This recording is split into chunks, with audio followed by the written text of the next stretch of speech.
I am Paul Chihara.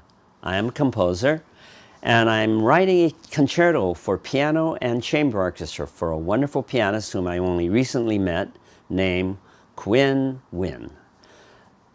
She is from Hanoi, which is important for me when I received this commission. I've never written a piano concerto before. I'm a violinist, and I'm a composer, mostly of film, television, and also of concert music.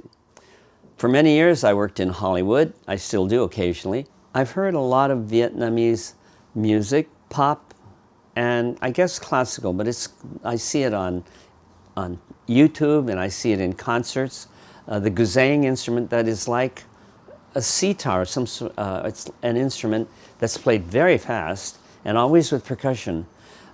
I wanted to incorporate something of that wildness. That to me is like, to me, the equivalent of Vietnamese jazz, if you will. Not that it's jazz, but it has something of the people in it that you don't get at the conservatory.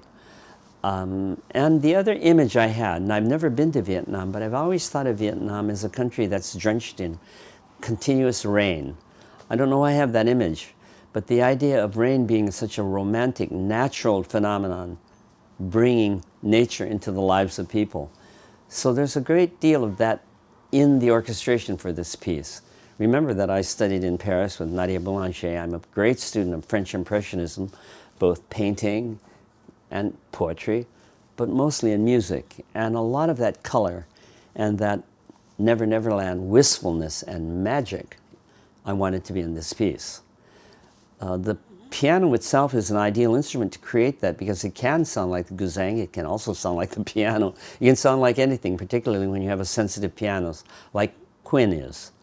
That instrument and my image of Vietnam, plus the dangers that all of us, especially of my generation, most of the so-called avant-garde composers of America were born in 1938, as I was, like Steve Reich and Bill Balcom and John Corigliano.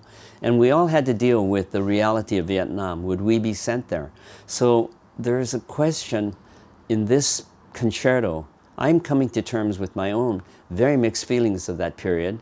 The concerto has many different moods, but very active and sometimes very violent sections.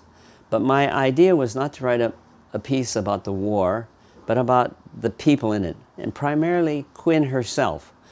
What she would have been like if she were a young concert pianist during those war years. And so the piece is filled with music that reflects violence, fear, terror, but also joy, triumph, and ultimately I wanted the piece to be about a journey through conflict and ending in reconciliation, both musical and personal.